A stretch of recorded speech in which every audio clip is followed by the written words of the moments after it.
55th career win. Moved up to second place, a half a round out of the lead.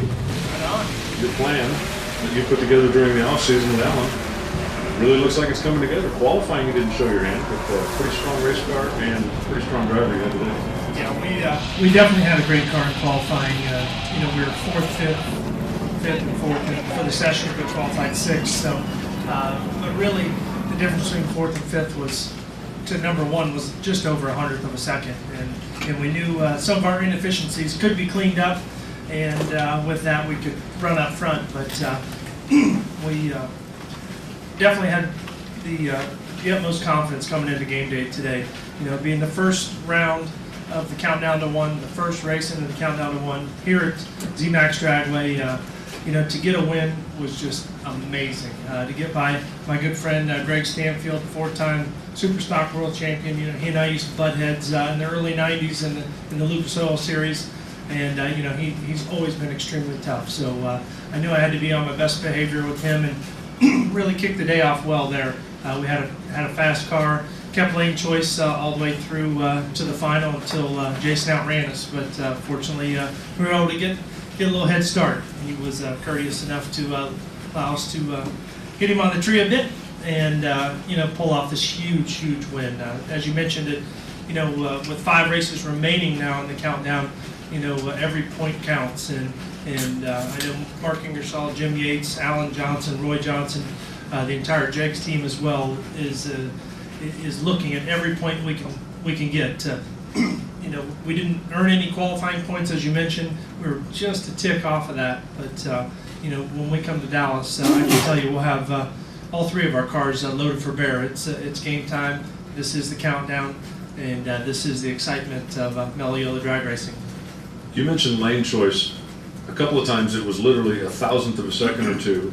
And for whatever reason, in pro stock, lane choice seemed to be a bigger deal than in the nitro cars. Can you explain why? Well, the left lane earlier in the day, when that sun would come out, would just get just a little bit warmer and a little bit slicker for the pro stock cars.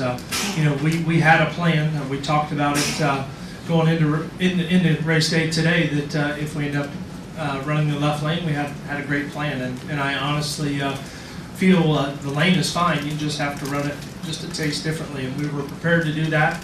And I think we could have run all 4 rounds down the left lane today, but we had choice, and we elected to stay in that right lane, and the car ran great. I know it's a big professional rivalry when the 2 mail order giants get together, but how big is it final round? Because that's the picture everybody's going to see. That's the highlight everybody's going to see, to have Jegs out in front of Summit. Absolutely, and we've been on the other side of that coin, but we always remember the champion, and it feels great. Jason and Greg obviously have done wonders here in the last 30 days. They've picked up a couple of hundredths and a good bit of speed. Whatever they did, they've done one heck of a job, because they've struggled most of the year without question, and see their performance pick up as it has. Going into Indy and now here, we knew we never counted them out, of course, but I knew that 2 more horses were going to be extremely tough coming down the stretch here in the countdown to one. So, but it feels fantastic.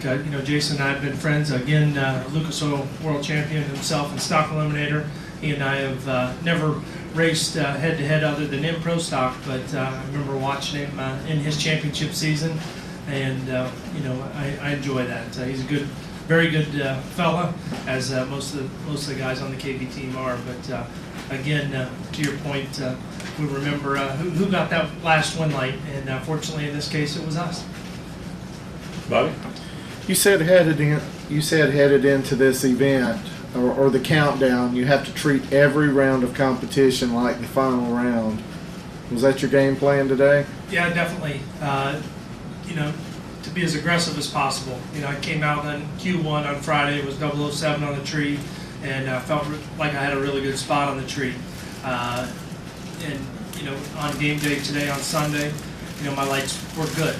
They weren't exactly where I wanted them to be. Second round, for some reason I was pretty late. I was 60 and Shane Gray was just over 100. So nothing really out of the ordinary happened, but both of us were late for one reason or another, but you must treat every round like it's the final round. It is the countdown, and whether it's the first race or the last race, we've been in a position that we needed to win that round to win the championship, and that's how we're treating this effort.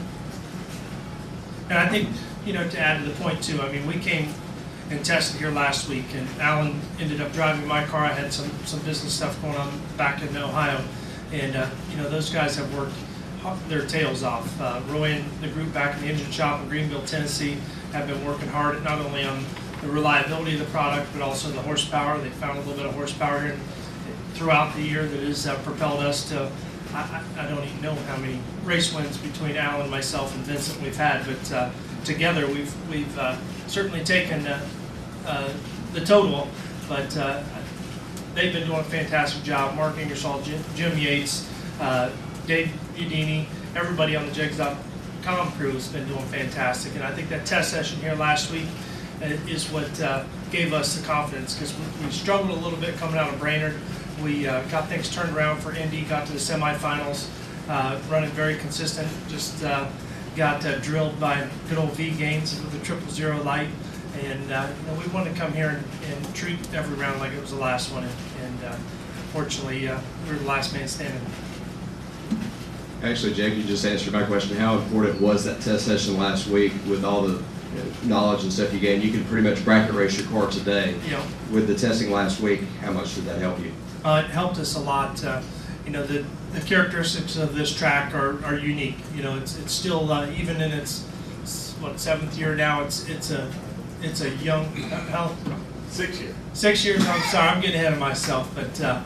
It wasn't too long ago we were doing a burnout through the banner, being the first official tire smoke on this racetrack, and not for long, probably about 6 months before that, Mike Neff and I are zipping down through there, no pun intended to zippy, in some kind of a land scraper of some sort, and which we did win that match, by the way. So I had to win at zMAX Dragway before today, but I guess it didn't rank up with the one like today. But the characteristics of this track are unique to here, and Mark and Jim and Dave and the whole crew needed to get some laps under our belt to have the confidence coming into the first race of the countdown, and look who's smiling. How good did it feel to be in the final round and not have Vincent Mobile in the other race? No kidding. Vincent's a great, obviously, unbelievable racer and a great driver, and got a great team behind him and horsepower to boot. So, and he's had my number this year, certainly in final rounds. I think, he beat me in 3 finals, maybe? Yeah. And, in every final, I think we've not turned the win light on. He's been in the other lane, but now Alan was Gainesville. So, like I said, this whole J&J and Jegs.com and Mountain View team have been extremely strong since February in Pomona, and we want to close it off in that same fashion come November here in Pomona. As we get closer to Pomona, does there come a time when you have to quit being teammates? Well, there's no question we're not so much teammates on race day.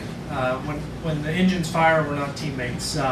We're fighting for every round win that we can get, and we're playing this Yellow Pro Stock game as best we can. We certainly respect one another, but it is game on, and this is for the Pro Stock Championship coming down the stretch, and and that's the way we've all signed up to this game. There's no team orders, and we're looking pretty good.